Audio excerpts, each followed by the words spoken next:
Hey, hi. Hey, can you hear and see me? I can hear and see you. Okay. I see kind of the top of your head. There we go. There we go. All right. Hi. Yeah, framing makes us feel beautiful. Lighting and framing. I need a ring light, I guess. Yeah. Have you not invested in a ring light yet, huh? No, I don't. No. Okay. Someone says a friend that smiles at me. That's nice. Yeah. Yeah. The Um, love in someone's eyes, someone else says. No one is saying the newest beauty cream. I'm kind of upset about that. okay, same. Yeah. I think they have to be more honest and just let us know what they really think makes them beautiful. Yeah. What makes you feel beautiful? Me? Yeah. I like those days when you wake up and you like already know what you're gonna wear, and you know like exactly what your makeup is gonna be or your hair or whatever. Uh-huh. And final touch, you just put on a fragrance and then you're ready. Those are my Okay. favorite, most beautiful days. That sounds good. I like the waking up knowing what outfit you're going to wear. That's very good. Yeah. I've had days like that where I've been laying in bed and I'm thinking, oh, I could wear that outfit. Yeah, totally. That's fun. Yeah, what about you? I don't know. I mean, those glasses, obviously, because they're so Yeah. beautiful. Yeah. I do like sparkly things. Yeah, But I don't know. I'm really funny about that.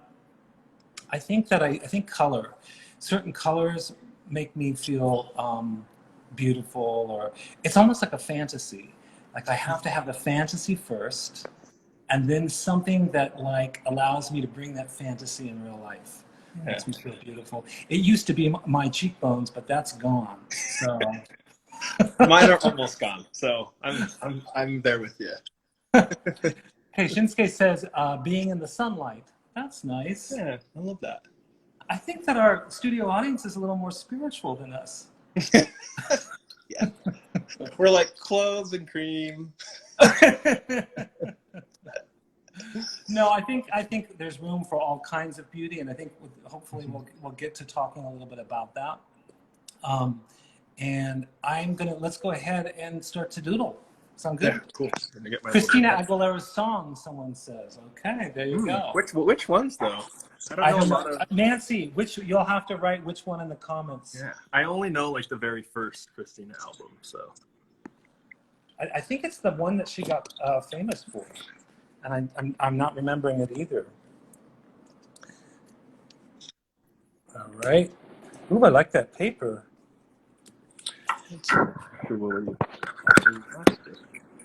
Hold on, my screen is frozen. So those of you who have just joined us, you are free to doodle along with Kev and myself as we chat about all things beauty.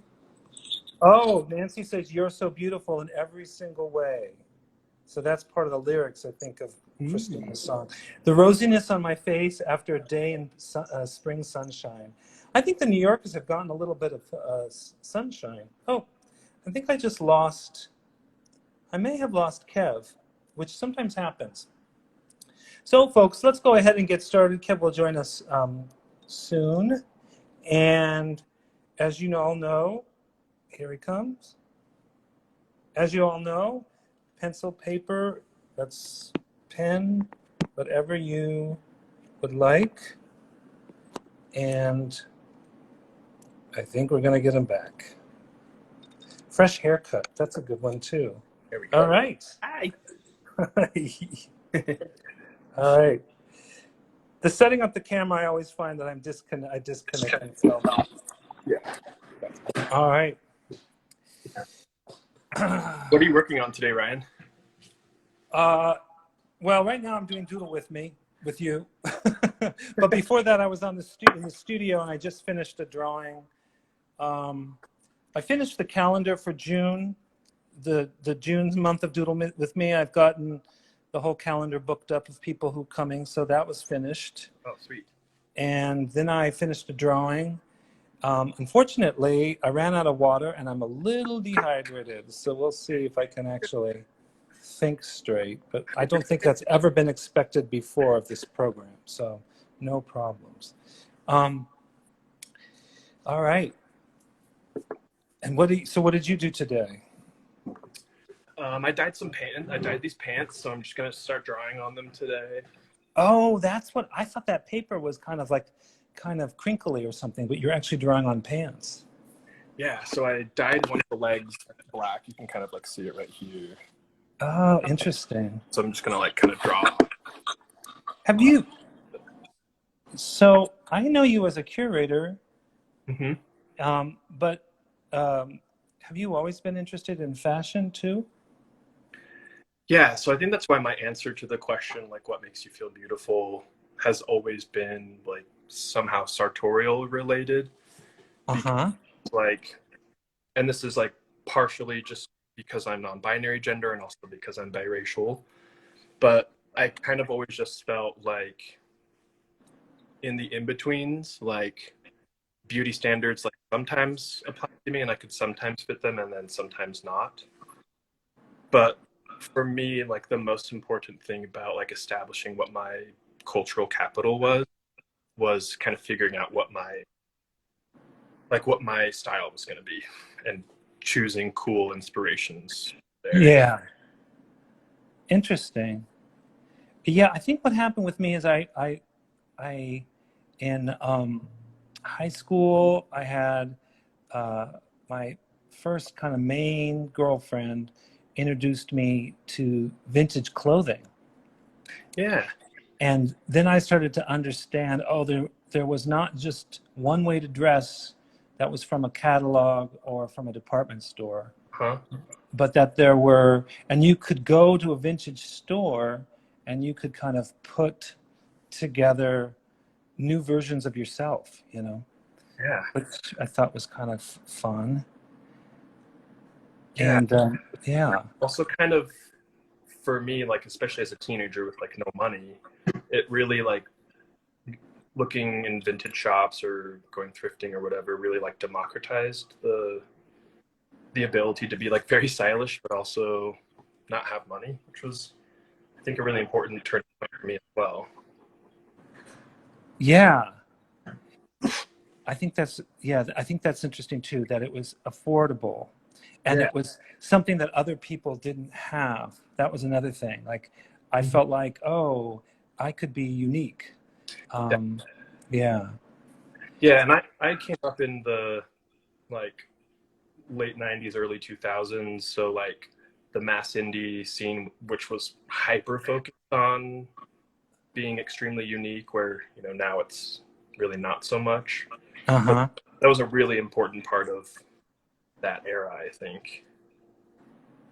Yeah, I would say yes. That and it's there was for me a rejection of corporate culture Oh, for because I grew up in the late '70s and '80s, and sure. corporate culture was kind of being, along with information culture, which was a whole other thing, but was kind of being created during that time, and there was a lot of like I think there was enormous amounts of freedom in some ways, and Yeah, then also a lot of um, discrimination at the same time. yeah, So, yeah, it's hard to. It's a funny thing because there was a lot of freedom, but as long as you didn't say what you were. So the totally. idea, yeah, like so the idea of a non-binary identity when I was growing up would never necessarily be talked about. Oh, There wasn't even the beginning of an understanding that that was something yeah, that could happen. for sure. And I really think that drag actually helped people to understand and accept it. It was like an entryway Yeah. for some people. How, What were, how did that work for you? I mean, how did you discover it, or how do you, or what helped you begin to become more public with it? What, um, yeah, that's a great question. I've never really been asked because I think people just, especially like my closer group of friends, they saw the progression as pretty natural. It wasn't really like I was evolving from one totally different thing to another. But uh-huh.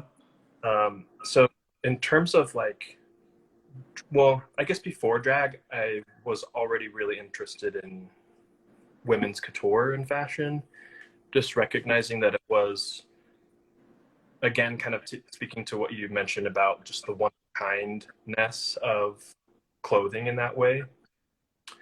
But that was kind of the first entry into fashion because, like, I had like an emo phase, more Dickies and Chuck Taylors and whatever, and just kind of kept going through phases. But that was like the one that was always like, whoa, this is somehow inspiring any kind of visual culture that I want to stay up with. Mm-hmm.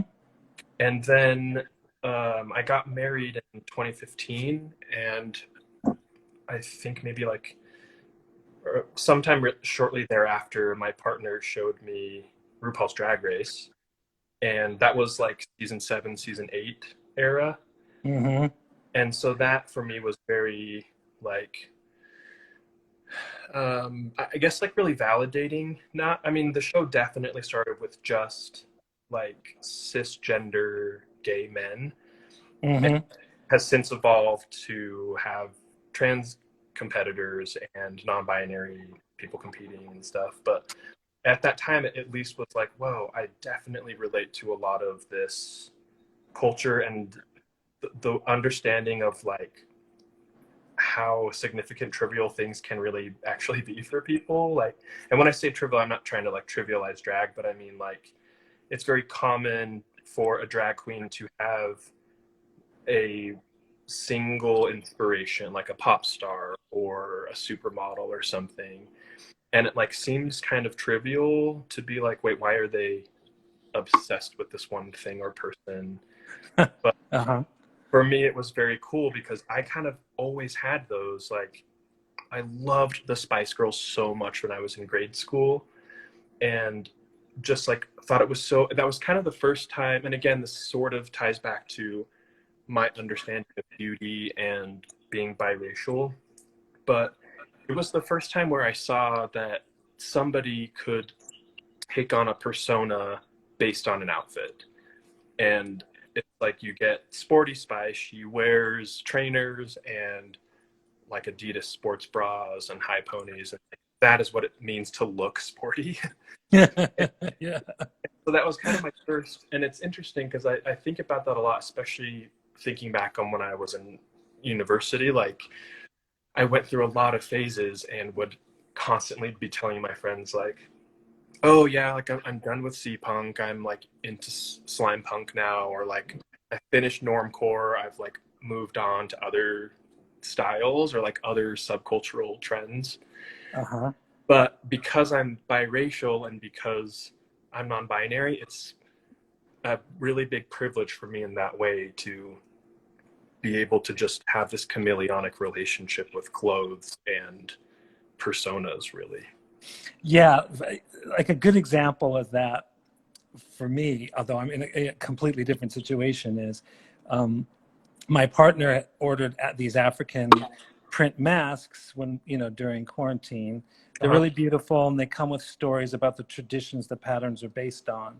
Uh-huh. And I just didn't want to wear them because I felt like I would be that white guy wearing African print Oh, totally. and completely, and even though I know, it's a celebration Of course. and I wasn't appropriating it per se, Mm-hmm. and I love the design, I also was kind of like, I didn't want to be that guy. And so I actually had to figure out, okay, I need to come up with something else that works, Yeah. uh, or I can feel comfortable with, because I say it's other people, but it really was about my comfort, Mm-hmm. with it. And it's a funny thing. Yeah. Um, yeah, and in terms of, it's so interesting about kind of personas that you see that are part of like a fantasy Mm-hmm. that, and you kind of grow up. So I guess that like the growing up with representations of gender was something that you were aware of, and you weren't making distinctions between them. How is it with your daughter? It's your daughter, right? Yes. Mm-hmm. Yeah. I mean, is there like a princess? Because there usually is like that princess uh, phase sometimes where their friends start to do it, you know? Mm-hmm. It's been kind of cool. So like, my kid's name is Luca. I call her Luke, Luca. and Uh-huh. she's 3.5. And since I mean, before she was even one, my partner and I were going through all the Disney movies and like vetting them. Like, okay, this one's too racist. This one doesn't hold up. This one is just like way too much of a stereotype of this or that culture or gender or whatever. Um, so we decided really early on that she was not going to watch princess movies for a while. Ah, interesting. And it is at the point where her friends are really into princess things, which is like totally cool. But now Luke, and I just kind of like let her like whatever she likes, but I don't like force, all of that, especially anything related to Disney, since they control the entire planet, is that the world is going to expose them to all that stuff anyway. So like they don't need more reinforcement at home. So we do any other kind of thing except Disney stuff for the most part. I mean, like she's seen Mulan and she's seen Raya and some of the more like non-white centric Disney movies. Right. But yeah, for the most part, like the princess thing, like Luca has seen me in drag and has seen me wear wigs, and it is kind of confusing for her. Like I, as a non-binary person, still use he, his pronouns, Right. or they, them. Right. Um, she, when we like role play with her toys or whatever, her horses, she'll call one of them like princess whatever, and we'll always kind of tie it back to like, oh, this is princess whatever, he is the princess of this, or Ah, and interesting. we always like switch up the gender pronouns. And anytime we categorize one of her characters as non-binary and she calls them he or she, we just gently remind her like, remember, they like to be called they. And so she'll like correct herself. And it's Oh, did your sound go out? Hello? Uh-oh. Oh, world with this kind of learning. I think your sound went out for a second. Oh, can you hear me okay now? Yeah, I can, but Okay. I missed that last part of the sentence. Yeah, I was just saying this is like the first generation that will be coming up with that, like coming of age with that kind of learning. Right. It's very much an experimentation. Yeah, no, very interesting. Because in some ways, it's also it's also like you see yourself as a future maker by how you're raising your kid, you know? Like you are making a particular kind of future by rate and planning for a particular kind of future by the way that you raise your kid. Because Yeah. I mean, with Luke, I mean, I don't mean to say kid, but but you know, because I grew up having to read between the lines all the time to find myself in media. I had to constantly kind of what they call in film school, like read against the grain. Like there's one narrative, but then there's other things that kind of rupture, come through the story that I would then be able to pay attention to, because I also had experiences as an outsider. And my experience as an outsider allowed me to see these other stories.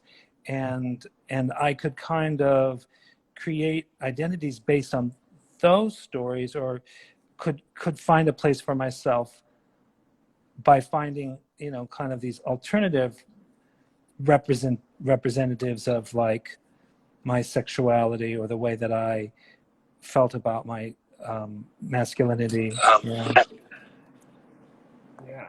Can you hear me okay still? Yeah, it's good. Cut out for a second.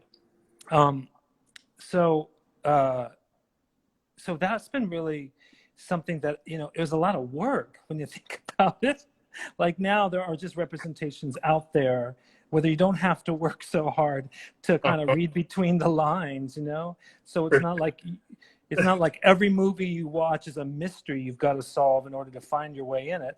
Or I think what I started to understand that I was doing was I was also sometimes the woman character, sometimes the male character. I would slip back and forth between characters in order to kind of make a version of me that made more sense to how I felt in the world, you know?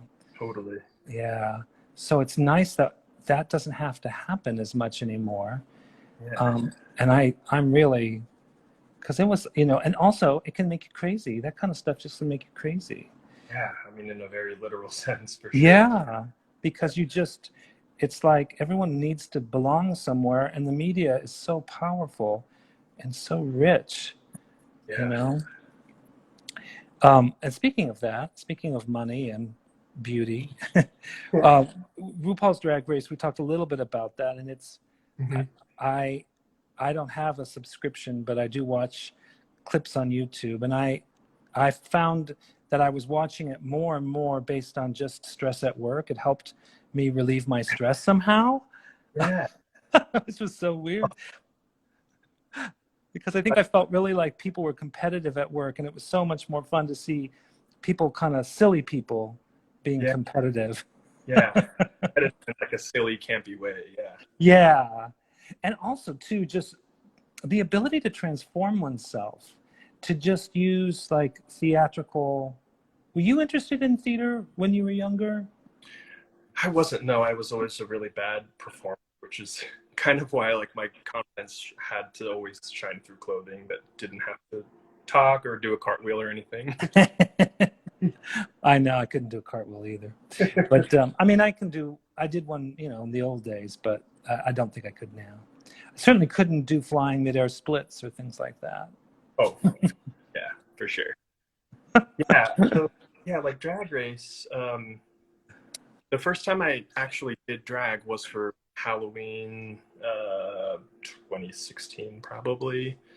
Um, and Rachel went as Michelle Visage, and I went as RuPaul. Uh-huh.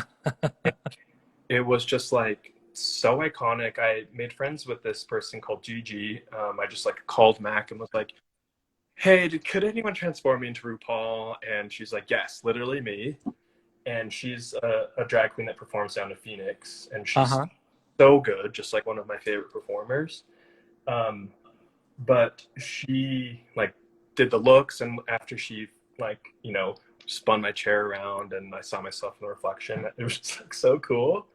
And she was like, "You have to come to the bar tonight." And Rach and I went. Rach also just looked so cool. She was also pregnant, so she was like a very busty Michelle Visage, which was amazing. Um, Uh-huh. so we went to this club, and I like should have known this was going to happen, but Gigi called me up to the stage and made me lip sync to a RuPaul song. And like at the time, I definitely didn't know literally any lyrics of RuPaul song, so I for sure lost. But it was like really fun. Yeah, yeah. First like real performance of like anything really. Oh, wow. That's wild. And so do you continue to do it, or is that more that wasn't as necessary? It's that you don't want to necessarily perform anymore, or try that. Yeah, I'm not really interested in the performance side of it, but my friends Michael and Nick, and they're a married couple that we have here, and then we have another married couple, um, friends in Portland named Michael and Riley. And Mm-hmm. we used to do drag nights when we all lived in the same city, and it was kind of just more like we do it socially. We like put on the looks and we take pictures, and then we don't really like go party or anything. Um, we're still very interested. I mean, all of us are artists in one way or another, so we're still very interested in that like transformative aspect Yeah. about. No, exactly. No, it's interesting. Sometimes I do remember that dressing up to go out would take hours and hours with my Yeah, friends. We would just try on different things, come out, see each other. It didn't really matter. It didn't really, the going out became less important than the hanging out and kind of, yeah, the masquerade of it, the dressing up of it. yeah. The, like, who could this person be? What is this person like? You know, Mm-hmm. uh, that kind of bringing one's imagination into life is so exciting for me. And it's fun in some ways. I think that's that's part of what I like about RuPaul's Drag Race. I mean, a couple things that are turning me off right now, not to like completely criticize it, because in some ways it's, the costumes are getting more and more amazing. It's like Eurovision at this point, where they just like over the top. But at the same time, it's just the money that's involved. I was thinking like, Oh, to go on these shows now, you have to have enough money. Like it's like you're running for president. You know, you have to have all this, you have to have all this money yes.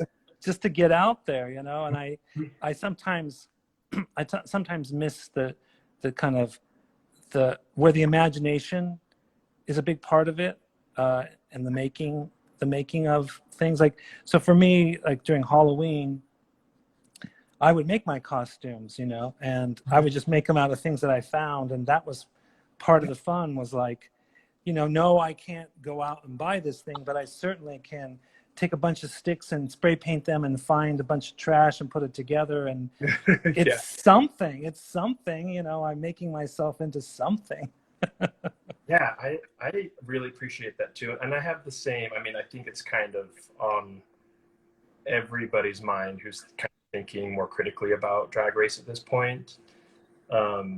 Just that, yeah, people have to literally take out loans to go on the show, and are working with real designers that like people with quote unquote more traditional full-time jobs couldn't even afford. Right. It's an interesting thing, and I wonder if they did a combination of Drag Race with like Great British Bake Off.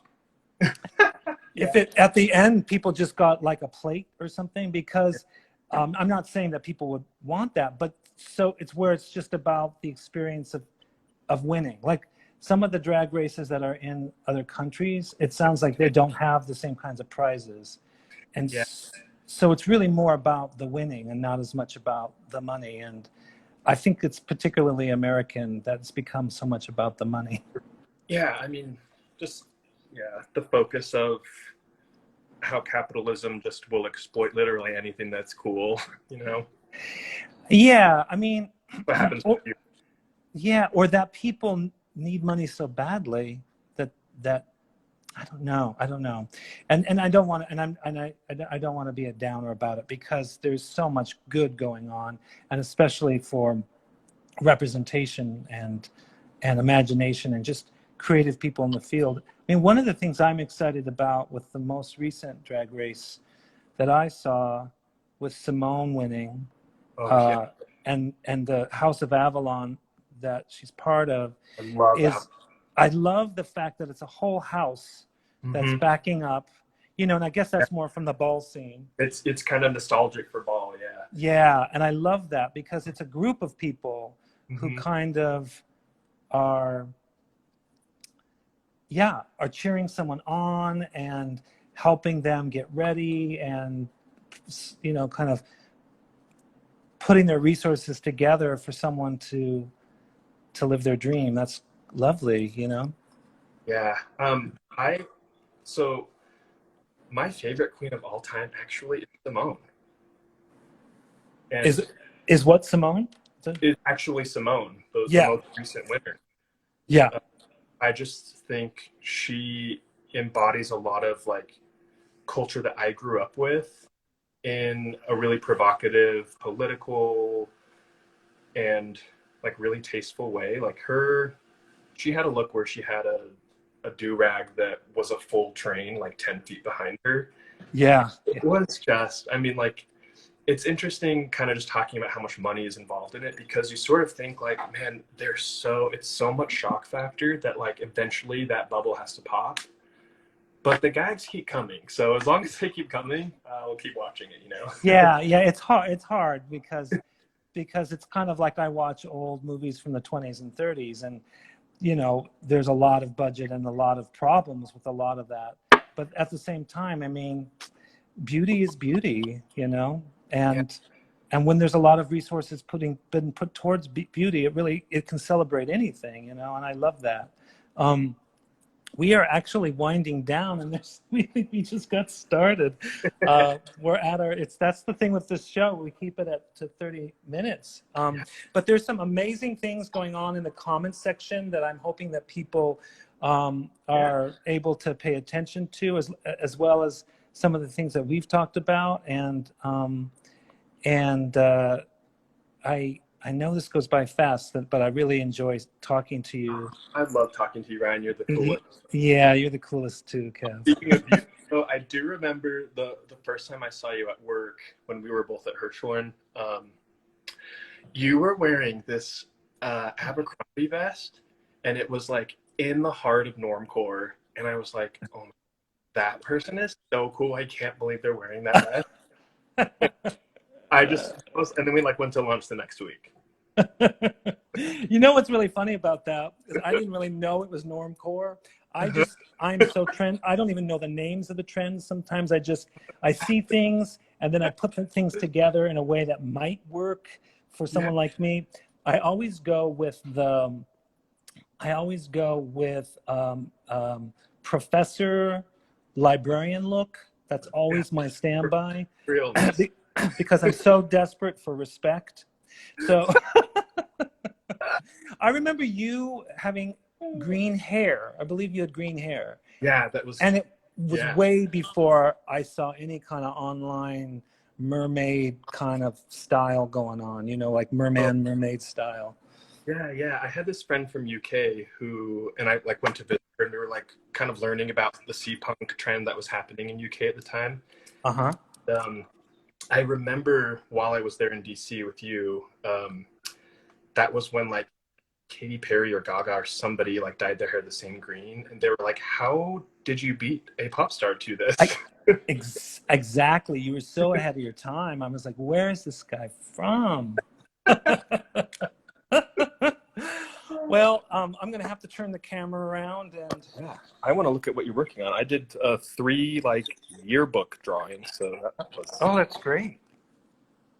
Oh yeah, I love yours. Wow. I tend to draw very fast. And I'll turn it around.